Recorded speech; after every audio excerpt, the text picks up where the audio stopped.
kulia. Unalilia nani? Inafaa utafute ukuchape vizuri. Wako ushangae hapo. Ni ujue hekima itafuti kwa njia ya upuzi. Unajua kuna watu tunafundisha tukichapa.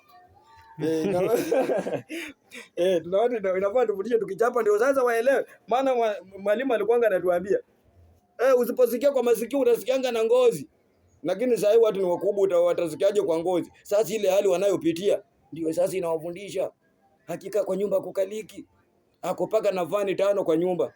Lakini baridi hiyo baridi hata imviki joto.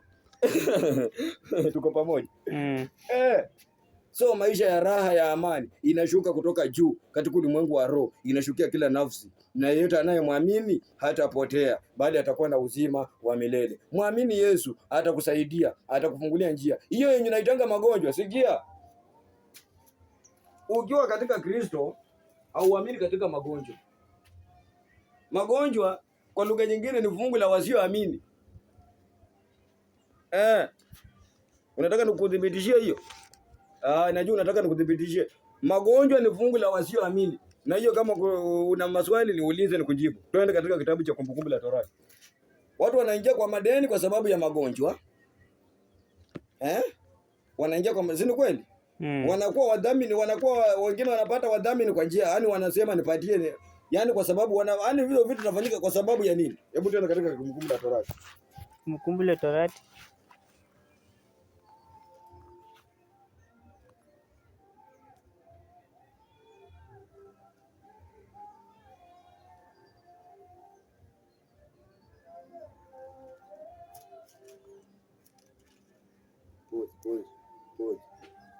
Pause hiyo record.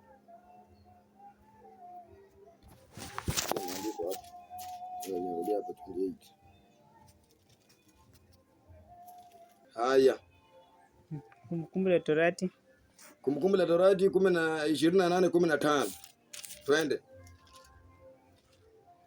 Laana imekula dunia kwa sababu watu hawataka kujifunza maandiko.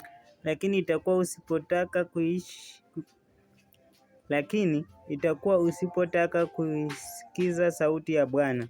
Lakini usipotaka kusikia sauti ya Bwana Mungu wako, usiangalie kufanya maagizo yake yote na amri zake. Usiangalie kuyafanya maagizo yake yote na amri zake.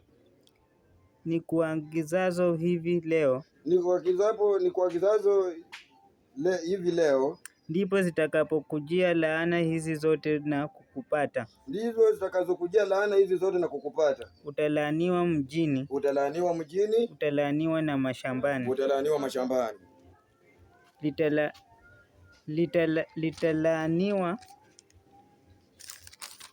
Litalaaniwa kapu lako la chombo chako cha kudandia.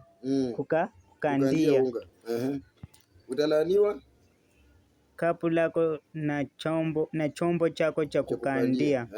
Utalaaniwa uzao wa tumbo lako. Na uzao wa nchi yako. Hata ukipanda vitu shambani havimei au ukivuna ni haba. Maongeo ya ng'ombe wako. Watalaaniwa kwa sababu hata watakuwa wanazaa mara wengine ni wagonjwa kila wakati, daktari akupana na tiba na haziponi na unakula nyama. Tena ngoja kwanza tupose hapo. Sikia. Unakuanga wewe umefuga ng'ombe, umefuga kuku, si ndio? Uko pale shambani, si ndio? Unasikia mke anasema, mimi hata kwa hii nyumba hata mimi sielewi. Hata hii nyama hatujai kula kwa hii nyumba. My friend, hizi ng'ombe huoni. Hizi kuku huoni. Si uchukue tu chinje moja ukule. Ni zako. Unasema ati nyumba nitakimbia kwa sababu hatukulangi nyama. My friend, ni laana unatupa. Mtakula nyama mpaka itatokea puani. Ng'ombe zitakuwa zinakufa mnachinja tu hapa. So, kuna maneno ukisikia mke wako akaanza kuongea, umnyamazishe. Maana zingine ni laana. Tuko pamoja? Uko na ng'ombe, kuku, mbuzi, kondoo ziko hapo. Na anasema hata ni miaka 3 sijakula nyama na ziko hapo. Aishaichinja ukamkataza. Tuko pamoja? Tuko pamoja? So, kuna maneno ukisikia mtu anaongea mkataza, maana anataka kuleta laana. Tuko pamoja? Endelea.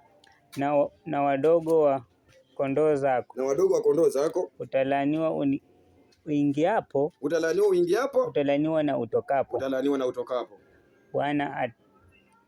Bwana atakuletea laana na mashaka. kukemewa. Na kukemewa, yaani ukishika kitu anakuambia wewe toka hapo. Tusikupata hapa. Ukikuja hapa tutakuita mwizi. Sisi mimi hatutaki kujua hiyo. Sikia, utakemewa. Tuko pamoja.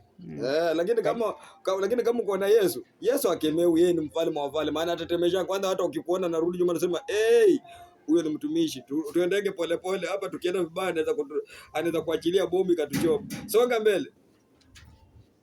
Katika yote utakayotia mkono wako kufanya hata waangamie na kupotea kwa upesi kwa ule uovu wa matendo yako ulioniacha kwayo. 21 sasa. Sikia sasa.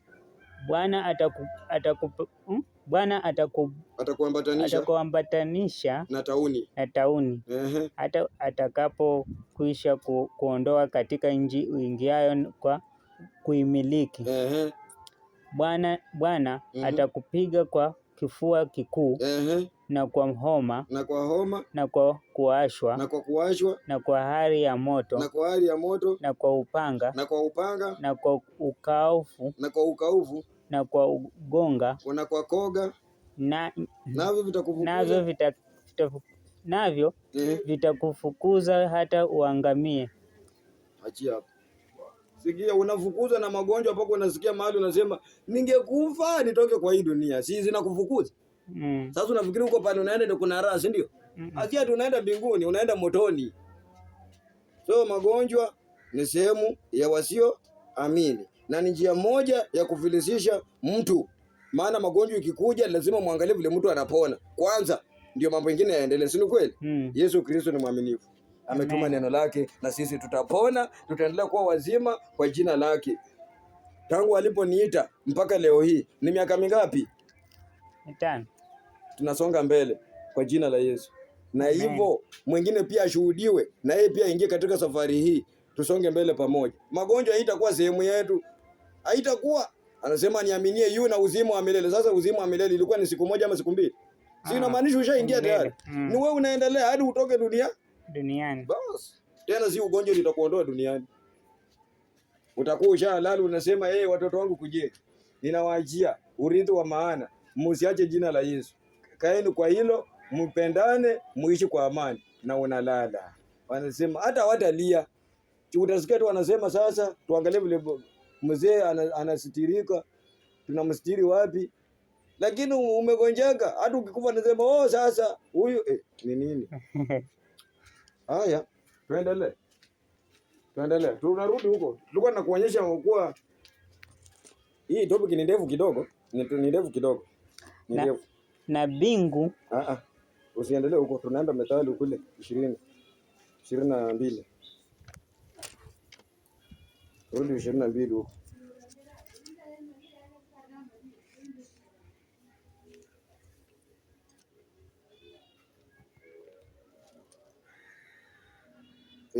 So tulikuwa nakwambia mambo mengi nafanya watu wanapeleka vitu kwa rehani. Mambo moja ni magonjwa. Magonjwa imeingia kwa nyumba, unachukua vitu zako unapeleka kwa rehani. Nishikilie inipatie pesa fulani, sijui amekwama wapi wewe. Nukikaa katika imani, sikia, angalia. Tulinde ile agano la Yesu. Atusaidie tukae katika upendo wake. Hata bakasi wewe,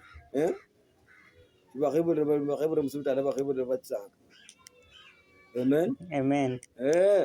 Sio leo ya virombulano wewe. Shetani ashindwe katika jina la Yesu. Hadi sasa imeshindikana hapa ni upasuaji. Kwa nani? Baba yangu aliumba mbingu na nchi. Baba yangu amenipa uzima. Baba yangu amenipa mke. Alafu mtoto anakuja kwa njia ya upasuaji. Hiyo shetani atakwenda mara hiyo. Ninasema wewe daktari, kwanza toka. Mke wangu ukapi, leta mke wangu. Na kuwa wazima hapo na mtu akileta mchezo namweka kando. Namwambia wewe, mimi ndio najua uchungu wa kisu. Wewe kama uko mzima hivi ukikatwa ndivyo unalia. Sasa ule mwenyewe na ule wewe unafikiria ni raha? Hakuna raha hapo. Tuendelee. Sasa wale ambao walijifungwanga na mavisu, sasa wenyewe waangalie. Mimi sijui, lakini kwangu sio hivyo. Maana nimekwambia maumivu, laana ni kwa wale wasiofanya nini? Wasioamini. Si ndio? Ukiamini Kristo anachukua usukani wa maumivu maana maandiko yanatuambia alibeba huzuni, alijitwika huzuni yetu. Na akachimbuliwa kwa ajili yetu. Sasa ile maumivu Kristo alisikia ndio hata mtoto wangu angepata, lakini sasa hatapata maana Kristo alishachukua kitambo. Basi wewe ni kukaa kwa amani. My friend, maandiko ni tamu. Na kukaa katika tumaini na kumngoja Kristo. Tuko pamoja? Ndio katika kitabu cha Methali 6. Naka tuondoe hiyo maneno hiyo. Methali 6. Kuanzia mstari wa kwanza. Leo hii mstari wa kwanza. Leo hii sikia maandiko vile nakwambia. Leo hii soma kuanzia mstari wa kwanza mpaka mstari wa 5. Kama